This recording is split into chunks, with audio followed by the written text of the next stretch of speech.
ठीक है। Classification defects, सबसे पहला नेचुरल फोर्सेस, फिर है इंसेक्ट्स की वजह से, फिर है फंगी की वजह से, कन्वर्जन, सीजनिंग। तो इनके बारे में पढ़ेंगे अपन। सबसे पहला है नेचुरल फोर्सेस, कि नेचुरल फोर्सेस से किस किस टाइप के आपके एबनॉर्मलिटी होती है। सबसे पहला है केमिकल स्टेन। केमिकल स्टेन यानी केमिकल की वजह से जो इस पे दाग हो जाते हैं, नीले या पीले रंग के दाग हो जाते हैं इसके ऊपर, वो केमिकल स्टेन होते हैं। उसके बाद सेकंड नोट्स। नोट्स आपने कई बार देखा होगा कि पूरी लकड़ी के अंदर गोल गोल एक लकड़ी का अलग से पार्ट दिखता है, ठीक है, ये नोट्स कहलाते हैं। शेक्स, शेक्स वो जो आपका जो सेक्शन है, सेक्शन में दरार आना। ट्विस्टेड फाइबर्स, ट्विस्टेड फाइबर्स मतलब क्या है, लकड़ी का जो जो स्ट्रक्चर है वो ट्विस्टेड हो जाना। रिंडगेल्स, इसके बारे में पढ़ेंगे अभी। अनरेगुलर शेप, अपसेट्स, ऊपर नीचे होना, बर्ड्स। तो सबसे पहला अपना है केमिकल स्ट्रेन। ये नेचुरल से पढ़ रहे अपन। Chemical stain, the wood is sometimes discolored by the chemical action caused with it by some external agency. This is known as chemical strain। ठीक है। अभी नेचुरल रिसोर्सेज में कैसे होते हैं, कई बार क्या होता है, खारे पानी जब लगता है, या फिर कई बार आजकल जो आपकी बारिश हो रही है इसमें क्या होता है कि केमिकल रेन हो रही है, ठीक है, पॉल्यूशन की वजह से। तो आसपास के जो पेड़ हैं उसके ऊपर इस तरह के स्ट्रेन पड़ने लग जाते हैं। ठीक है, तो केमिकल स्ट्रेन्स होते हैं कि किसी भी केमिकल एक्शन की वजह से, नेचुरल हो चाहे अमेंडमेंट हो, किसी भी केमिकल एक्शन की वजह से जो आपकी जो आपकी वुड टिम्बर है उसके ऊपर जो रंग बिरंगी शेप्स आ जाते हैं, कलरिंग हो जाती है, वो केमिकल स्टेन्स कहलाते हैं। उसके बाद है rind galls. The the rind means bark and gall indicate the abnormal. ठीक है। Growth, hence peculiar curved swelling found on the body of tree are known as ringles. They develop at point from where branches and improperly cut off or removed. They are rarely found in a tree and the timber in this part is very weak and not durable. जैसे आप कई बार देखा हुआ होगा कि पेड़ों के अंदर ब्रांच नहीं निकली होती, लेकिन अलग से एक उभार होता है पेड़ के अंदर। ठीक है, ये उभार, इसमें से कोई ब्रांच निकलती नहीं है। अभी कई वजह से होता है, डायरेक्टली भी उग सकता है, या फिर कई बार क्या होता है कि हम लोग इसकी ब्रांच वगैरह को अलग करते हैं तो गलत तरीके से अलग कर दिया, तो इस तरह से ये और इसके अंदर उभार आ जाता है। अब ये क्या होता है, यहाँ की जो लकड़ी होती है, ये जो लकड़ी होती है ये ड्यूरेबल नहीं होती है। ठीक है, तो इसको हमको रिमूव करना होता है, तो ये रिंड गैल्स कहलाते हैं। ठीक है, किसी भी एक्शन की वजह से लकड़ी के अंदर आपने कई देखा होगा, खास कर नीम के पेड़ में, तो जो पुराने पेड़ में दिखेंगे गोल गोल गोल बने होते हैं कई जगह पे, तो रिंड गैल्स होते हैं। कई बार अपन स्टेम वगैरह को अच्छे से काटते नहीं है, इसकी वजह से दिक्कत आती है। उसकी बात है नोट्स। नोट्स क्या है, these are the base of branches और लिम्स विच आर ब्रोकन और cut off from the tree.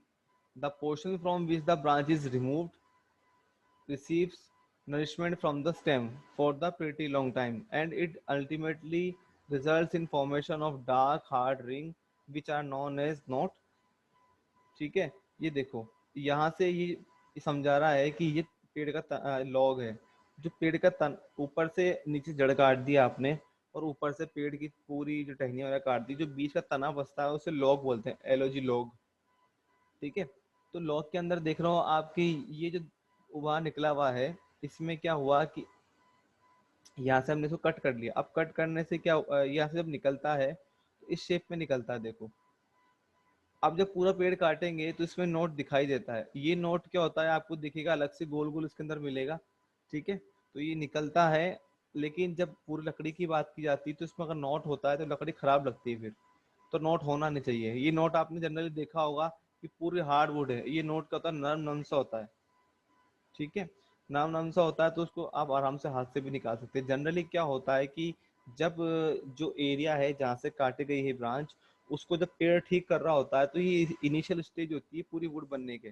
जब ये पूरा सूख के हार्ड बन जाता है तो उसके बाद तो नॉर्मल हो जाती है, लेकिन उससे पहले पहले ही बहुत लंबे टाइम तक नरम नरम रहता है। तो उसकी वजह से क्या होता है कि ये नोट बन जाता है, छेद सा लगता है। इस नोट को निकालना पड़ता है कई बार, क्यों, क्योंकि कई बार ये प्रॉब्लम करता है। नोट साइज, साइज के अकॉर्डिंग भी होते हैं। डेड नोट होता है, डीकेड नोट होता है। डेड नोट क्या होता है, knot which is separated from the body of wood. It is not safe to use wood which such as not for engineering purpose. ठीक है, इसको निकालना ही होता है। डिकेड नोट क्या होता है? Popularly known as unsound knots form by the action of fungi on wood. कई बार क्या होता है कि फंगी एक्शन कैसे बन जाता है। ठीक है, इसके लाइव नोट्स होते हैं, लूज नोट होते हैं, राउंड नोट होते हैं, टाइट नोट होते हैं। तो ये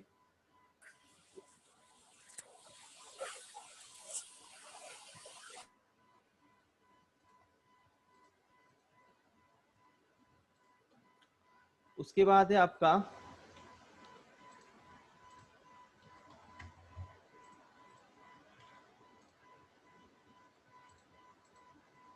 dead wood. The timber which is obtained from the dead standing trees, constant dead wood, it is indicated by light weight in the reddish color. Dead wood मतलब कि उसके अंदर सपोज किसी वजह से जो आपका वाटर वगैरह नहीं पहुंच पा रहा है, ठीक है, या पेड़ पूरा ही खराब हो चुका है, उसमें कुछ भी आपका जो सिचुएशन चालू नहीं है, लकड़ी सूख जाती है पूरी, ठीक है, तो ये डेड नोट कहलाता है, डेड वुड। ठीक है, उसके बाद जो आपका मेन पॉइंट है वो है शेक्स। ठीक है, ये तो अपन शेक्स में क्या होता है, these are longitudinal separation in wood between the annual rings, these are fibres of wood, the separation make the wood undesirable when the appearance is important. देखो जो आपके जनरली एग्जाम्स में आते हैं वो डिफेक्ट्स के अंदर शेक्स ही पूछे जाते हैं। ठीक है, तो शेक्स को ढंग से समझना है कि सिंपल है क्या, इससे प्रॉब्लम क्या होती है शेक्स की वजह से कि आपका अपीयरेंस इसका खराब हो जाता है। तो शेक किस टाइप का क्या शेक होते हैं? देखो टाइप ऑफ शेक, सबसे पहले स्टार शेक। अब आप देख रहे हो लकड़ी का सेक्शन दिख रहा है, ये कटिंग, इसमें देखो स्टार फॉर्म के अंदर ये कहाँ, these are cracks which extend from the bark towards the sapwood. ठीक है, ये कहाँ से स्टार्ट होता है? बार्क से, मतलब बाहर से स्टार्ट होता है और कहाँ तक बढ़ता है? Towards the sapwood. हार्टवुड के बाद का जो एरिया होता है, सबसे पहले सबसे पिथ होता है सेंटर में, फिर हार्टवुड, फिर सैपवुड। तो जो थर्ड लाइन है सैपवुड से लेकर ये बाहर की तरफ बढ़ता है, बाहर से लेकर अंदर की तरफ बढ़ता है, तो ये स्टार फॉर्म बना देता है। ये पेड़ के अंदर ही डिफेक्ट आ जाता है तो देखो स्टार फॉर्म में ही बनता है। तो ये क्या कहलाता है? Star shake. These are wider on outside, मतलब आउटसाइड की तरफ तो चौड़ा होता है, और and in the narrow in the inside, अंदर की तरफ पतला, बाहर की तरफ चौड़ा होता है। And usually form due to extreme heat और frost during the growth of tree. Generally क्या होता है कि ज्यादा ही हीट हो जाती है और पेड़ को पानी नहीं मिल पा रहा है, तो जैसे अपनी स्किन ड्राई हो जाती है तो उस तरह से इसके अंदर ये डिफेक्ट बन जाता है। ये क्या होता है, बाहर से अंदर की तरफ बनता है, बाहर से चौड़ा होता है और सैप फुट हार्ट फुट तक नहीं जाता, इसी सैप फुट तक होता है। ठीक है, तो ये बाहर से बाहर से लेकर सैप फुट तक जो आपका ये जो कट जाता है पेड़ ऑटोमेटिक स्टार शेप के अंदर, ये स्टार शेप्स कहलाते हैं। फिर है कप शेप। डायग्राम समझ में आ जाएगा। कप शेप में क्या होता है, देखो अंदर अंदर आपको ब्लैक लाइंस मिल रही है, देखो। ठीक है, ये तो लॉन्गिट्यूडनल थी। ये जो कप शेप है इसमें देखो ये ब्लैक लाइंस बन रही है। It appears as curved slit which partly or wholly separated annual rings from one to another. It is caused due to excessive frost action on sap present in the tree, especially when the tree is young. Generally क्या होता है, young age में मिलता है। SAP would जो होता है, SAP में क्या लकड़ी के अंदर क्या होता है कि ये जो जैसे एनुअल रिंग्स बनी हुई गोल गोल गोल, इसके अकॉर्डिंग इसके अंदर बीच में एक छेद सा हो जाता है। ठीक है, तो दो एनुअल रिंग्स के बीच में गैप हो जाता है। आगे बात समझ में? भाई ये तो आपका एक तरफ मैं कहूँ हॉरिजॉन्टल वर्टिकल था, बाहर से अंदर की तरफ जाता सीधा सीधा। कप शेक्स में क्या होता है, अंदर की तरफ जैसे जैसे एनुअल रिंग जा रही है वैसे वैसे इसमें कटिंग आ जाती है अंदर की तरफ। ठीक है, तो जनरली क्या होता है, फ्रॉस्ट एक्शन की वजह से होता है, जब सूखापन लगता है और भी चीज होती है। तो इसमें देखो ये जो ब्लैक कलर की लाइन से इसके अंदर ये इसमें कटिंग आ जाती है। इसमें प्रॉब्लम क्या होती है कि स्ट्रेंथ कम हो जाती है, शेक को हिसाब भी उससे आपकी टिम्बर की स्ट्रेंथ कम होती है। ठीक है, तो ये कप शेक्स कहलाते हैं, अंदर की तरफ जो बनते हैं राउंड शेप में। उसके बाद है हार्ट शेक। हार्ट शेक से नाम से लग रहा है जो हार्ट वुड है वहां से स्टार्ट होता है। These cracks occur in center of the cross section of the tree and they extend from the pith to sapwood in direction of medullary rays. These cracks occur due to shrinkage of interior part of the tree which is approaching maturity. The heart shape divide the tree cross section into two और four part. देखो दिख रहा है बिल्कुल centre से start हो रहे हैं। ठीक है, सेंटर से लेकर कहाँ तक है ये, These cracks occur in center of cross section of trees. They extended from the pitch.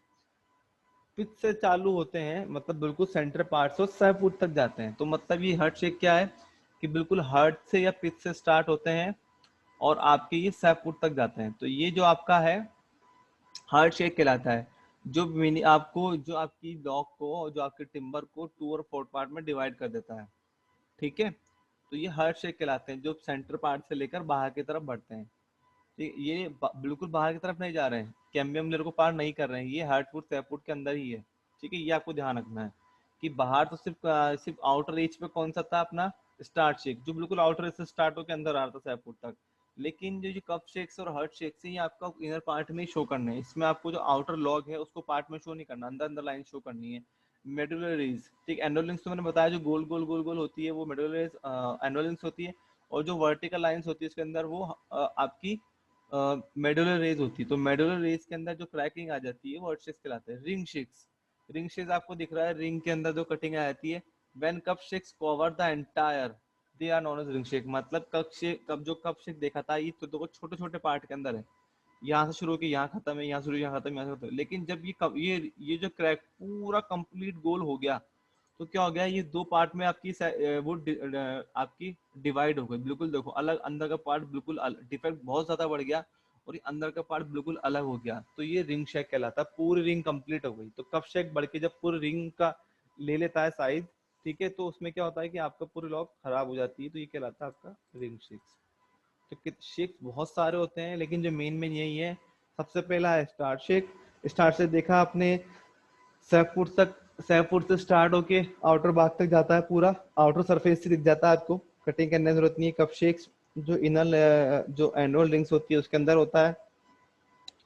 उसके बाद आता है आपका हार्ट शेक्स। हार्ट शेक्स के अंदर आपने देखा कि जो हार्ट से या पिच से स्टार्ट होके 6 फुट तक जाता है, कैम्बियम लोगों तक नहीं जाता है। ठीक है, बिल्कुल सेंटर से निकलता है, ये हार्ट शेक कहलाता है। रिंग शेक्स, रिंग शेक कौन सा होता है, जब बिल्कुल कप शेक जब पूरा रिंग अपना फॉर्म कर लेता है, तो ये कप शेक कहलाता है।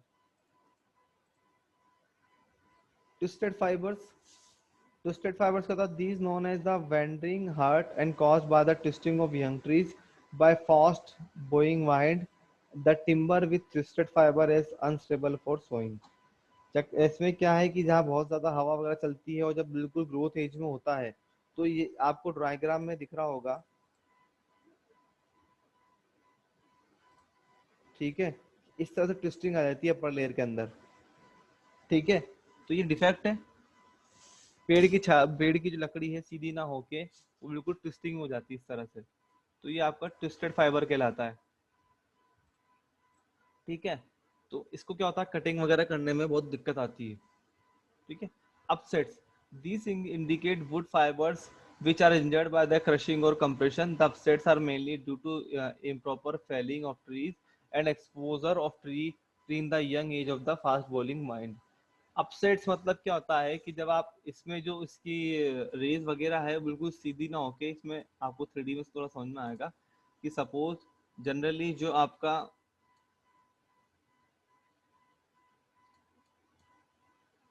अपन मान लेते हैं कि बिल्कुल सीधा होता है। ठीक है, लेकिन आपका जो अपसेट्स होते हैं उसमें क्या होगा कि सीधा जाता है, जरा सा ऊपर उठेगा जरा सा नीचे जाएगा। तो इस तरह से वुड जब आप देखेंगे तो इस तरह से आपकी लकड़ी ऊपर नीचे उठी हुई दिखेगी। ठीक, कटिंग के अंदर तो ये अपसेट्स आते हैं, ऊपर ऊपर नीचे की तरह अथवा थोड़ा उतार चढ़ाव की तरह बन जाते हैं। इसके अंदर रिंग्स, आपकी जो रिंग्स वगैरह होगी रिंग्स वो भी ऐसे जाती हुई दिखेगी आपको। ठीक है, तो ये जो होते हैं अपसेट्स कहलाते हैं, जो एक्सटर्नल फोर्स की वजह से हो जाते हैं। Bulls, they are particularly found when the tree received shock or injured or at young age. Due to its injury, the growth of the tree is completely upset and the irregular projection appear on the body of the timber. मतलब irregular shape balls वगैरह क्या होते हैं कि छेद होना शुरू हो जाते हैं, improper annual rings आती है। ठीक है, तो तो ये जो होते हैं बल्स होते हैं। देखो नॉर्मल टिम्बर और बल्ब में कितना फर्क दिख रहा है आपको, दिख रहा है पीछे तरफ किस तरह से इम्प्रॉपर जो रिंग्स वगैरह दिख रही है। तो ये बल्ब कहलाता है। अब हाथ लगाएंगे तो उसमें थोड़ी जो जिससे गांठें पड़ जाती है उस टाइप का फील आएगा इसके अंदर। ठीक है, अलग अलग पार्ट के अंदर। तो ये थे आपके फेस। अब है आपका,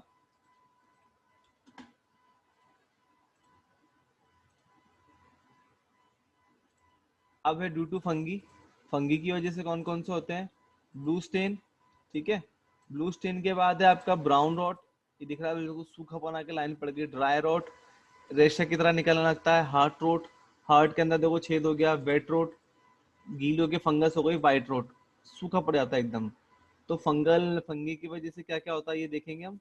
सबसे पहला है ब्लू स्टेन। ब्लू स्टेन में क्या है, the sap of wood is stain to bluish coloured by the action of the certain type of fungi. ठीक है, फंगस की वजह से ब्लूइश कलर आता है, तो जिस तरह दिख रहा है आपको ये कलर, तो ये आपका ब्लू स्टेनिंग कहलाती है। Brown rot, the term rot is the use for indicate decay और डिजीज ऑफ टिम्बर। ठीक है, रोट का मतलब क्या होता है, डीके और disease of timber. The fungi of certain type of removes cellulose compound from the wood and the hence would assumption the brown colour. तो ये ब्राउन कलर के अंदर हो जाती है। ठीक है, और क्यूबिकल फॉर्म्स आती है, अलग अलग पार्ट्स लगता है कि अलग अलग पार्ट लकड़ियां हो गई है, फिर ब्राउन वुड कहलाता है। इसके बाद है आपका व्हाइट रोड। व्हाइट रोड दिख रहा है आपको, इसके अंदर देखो व्हाइट व्हाइट बिल्कुल रेशर टाइप में, ये आपको खूब कॉमन है तो दिखता है आपको आराम से। This is just opposite brown road is in certain type of fungi attack lignin of wood and the wood assumes the appearance of the white mass consisting of the cellulose compounds। इसमें क्या होता है कि colour brownish की जगह whitish होना शुरू हो जाता है। ठीक है, सेलुलोज कंपाउंड मतलब क्या, सेलुलोज कंपाउंड जो होते हैं इसको जो कलर मेंटेन रखते हैं तो व्हाइट पड़ना शुरू हो जाते हैं। तो इसमें व्हाइटिश कलर, व्हाइटिश पन शुरू हो जाता है लकड़ी के अंदर, जो अपीयरेंस खराब करता है वुड का, जो ओरिजिनल ओरिजिनल जो कलर्स वगैरह होते हैं उसको खराब हो जाती है और ये व्हाइटिश दिखना शुरू हो जाता है। तो ठीक है, तो सबसे पहला है ब्लूइश कलर, फिर है ब्राउन रोड, फिर उसके बाद है व्हाइटिश। तो ये अलग अलग फंगी की वजह से अलग अलग होते हैं। हर्ट रोड, हर्ट रोड के अंदर दिख रहा है आपको सेंटर के अंदर किस तरह से इसके अंदर डीके हो रहा है।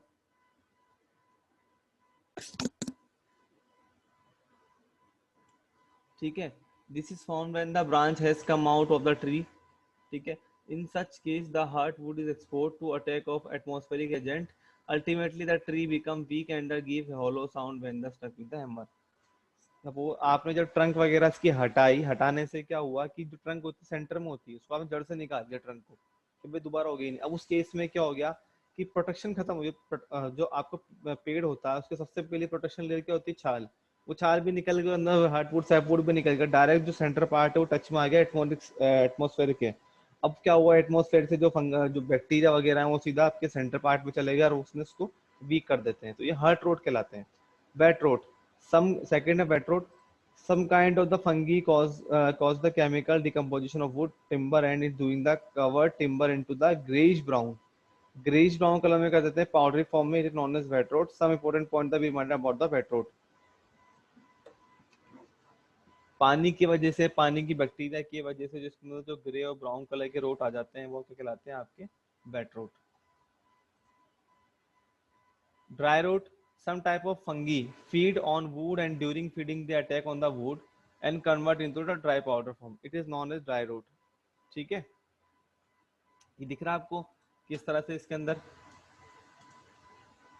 लकड़ी के बिल्कुल रेशे रेशे अलग हो जाते हैं, तो ये ड्राई रूट की वजह से होता है।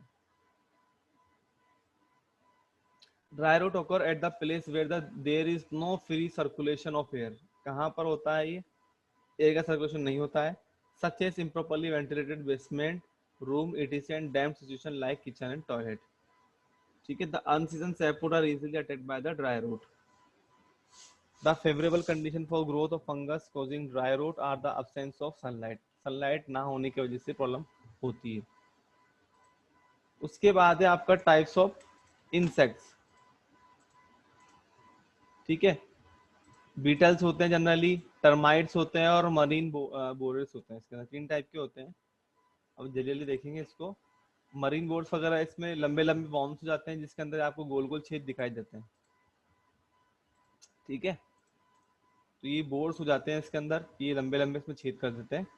इसमें जनरली जनरली कहाँ मिलते हैं, ये सॉल्टी वाटर के अंदर मिलते हैं। कहाँ मिलते हैं, सॉल्टी वाटर के अंदर मिलते हैं। और ये वुड में आकर अपना शेल्टर बना लेते हैं और लंबे जा जाके अंदर ये छेद कर देते हैं। सेकंड है टर्माइट। टर्माइट सब जानते हैं टर्माइट क्या होते हैं। ठीक है, देखो मैं टर्माइट दो टाइप के होते हैं, मैं इमेज होता है किसी को अच्छी नहीं लगे हटा देता हूँ टर्माइट की। टर्माइट्स क्या होते हैं, देखो लकड़ी में दो जो जो इसको अपन दीमक कहते हैं, दीमक दो टाइप के होते हैं। एक जनरली वो होते हैं जो मिट्टी से निकलते हैं,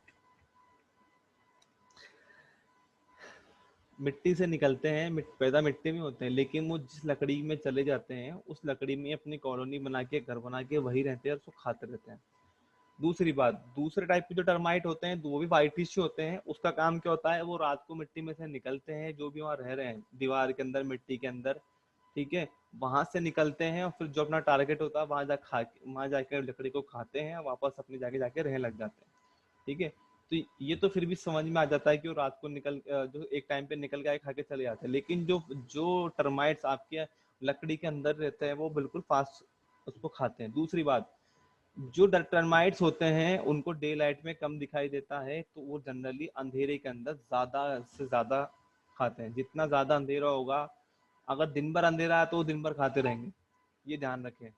तो कोशिश ये करो, आपको लगता है कि मेरे दीमक हो गए हैं और ज्यादा ही खा रहे हैं, 2-4 दिन में बढ़ ना जाए, तो कोशिश करो अंधेरा कम से कम हो, क्योंकि अंधेरा जितना ज्यादा होगा, अंधेरा होता है तो अंधेरे में निकल के लकड़ी को खाने लगते हैं। ठीक है, जनरली ये बिल्कुल डार्क में अटैक करते हैं। और 2 टाइप के हो गए, मैंने बता दिया आपको।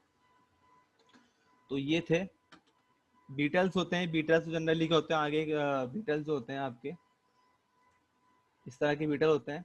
ठीक है, ये होल्स बना देते हैं पाउडरी फॉर्म के अंदर, छेद करते हैं। आगे इनके जो क्या होता है, ये लकड़ी को खाते भी है और बिल्कुल नुकीले पेड़ होते हैं, तो लकड़ी में घुस के छेद पाउडरी फॉर्म में फ्लोर लाइक पाउडर बना देते हैं। देखो, निकाल निकाल के फ्लोर लाइक पाउडर बना देते हैं इसको। अब है defect due to conversion. Conversion में है chip mark, diagonal grains, torn grains और वेव्स। कन्वर्जन के टाइम दिक्कत क्या क्या होती है इसके अंदर? सबसे पहला diagonal grain. The defects in form due to improper sawings of timber.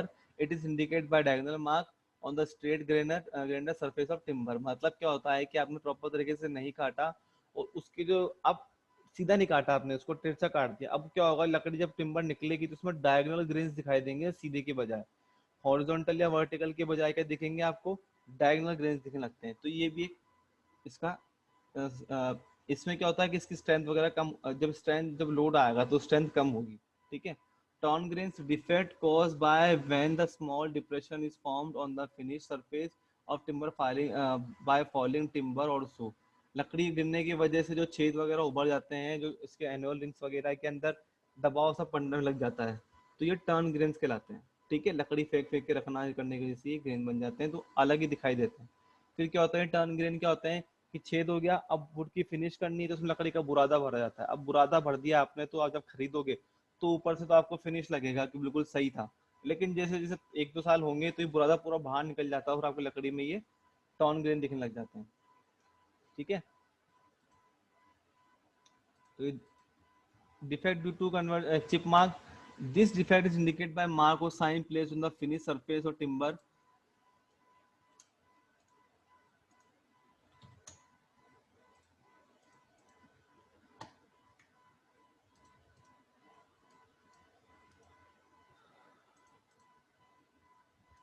of the this defect is indicated by the mark or signs plate of finished surface or timber. They may be formed as planning machine मतलब जो भी chip आप जो उसको खुद से होते हैं उसके से मार्क जो बनता है वो चिप मार्क कहलाता है।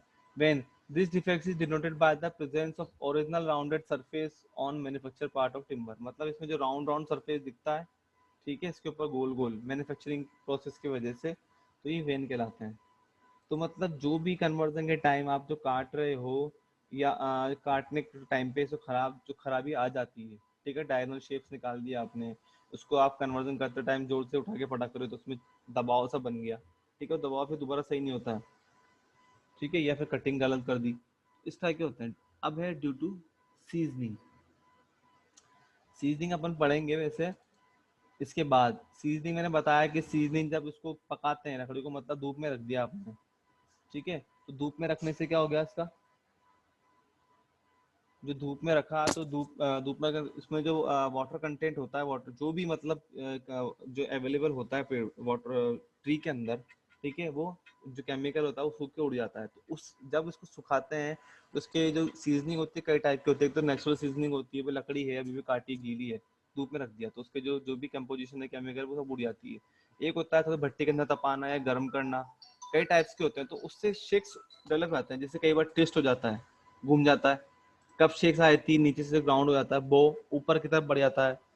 स्प्रिंग्स आई थी, गोल गोल बन जाता है, स्प्लिट्स हो जाते हैं, छेद हो जाते हैं, हनी लकड़ी में दरार आई थी। ठीक है, तो ये क्या होता है, इम्प्रॉपर सीजनिंग, मतलब जितनी सीजनिंग करनी चाहिए थी उससे ज्यादा कर दी, तो लकड़ी बिल्कुल ड्राई हो गई, तो उसमें क्रैकिंग आ गई, तो वो हनी बन गया। ठीक है, इसके अलावा ट्विस्ट वगैरह कई बार क्या होता है कि गलत कटिंग की, उसके बाद आपने केमिकल बहुत ज्यादा था तो ट्विस्ट बहुत ज्यादा दिख रहा है, हल्का सा ट्विस्ट आ गया, एक कप आ गया, वो आ गया, तो ड्यू टू सीजनिंग होता है। ठीक है, तो ये जो सीजनिंग का टॉपिक है हम सीजनिंग के बाद ही पढ़ेंगे। ठीक है, तो वैसे तो सिंपल है। वो बो क्या होता है, defect indicate by the curvature from which direction of the length of the timber, length के अकॉर्डिंग कर्वेचर जो उसमें आ जाता है टिम्बर के अंदर, ही बो कहलाता है। कब क्या कहलाता है, that this defect is indicated by the curvature from in the transfer direction. ये तो है आपका लेंथ के टिम्बर, लेंथ के अकॉर्डिंग, और ये ट्रांसफर डायरेक्शन के अकॉर्डिंग जो इसमें राउंड आ जाता है हल्का सा। ठीक है, ये कब कहलाता है। इसके अलावा है check a crack which separated fibre of wood, it does not extend from the end to the other. ये जो क्रैक दिख रहा है आपको, ठीक है, ये जो क्रैक दिख रहा है आपको, ये क्रैक डेवलप हो गया सीजनिंग की वजह से, ड्राइनेस ज्यादा हो गई तो क्रैक डेवलप हो गया, क्या कहलाता है, स्प्लिट। ठीक है, स्प्लिट भी इस तरह का होता है। इसके बाद है आपका ट्विस्टेड, लकड़ी का घूम जाना। ठीक है, लेंथ के अकॉर्डिंग, और हनी, इस ज्यादा ड्राइनेस की वजह से इसमें छेद हो जाते हैं। तो ये आपका हो गया डिफेक्ट्स। तो डिफेक्ट्स इन वुड्स थे। ठीक है, इस अपन ने फंगल के अकॉर्डिंग, ठीक है, इंसेक्ट्स के अकॉर्डिंग, कन्वर्जन के अकॉर्डिंग और सीजनिंग के अकॉर्डिंग देखा क्या क्या डिफेक्ट्स हो सकते हैं। ठीक है।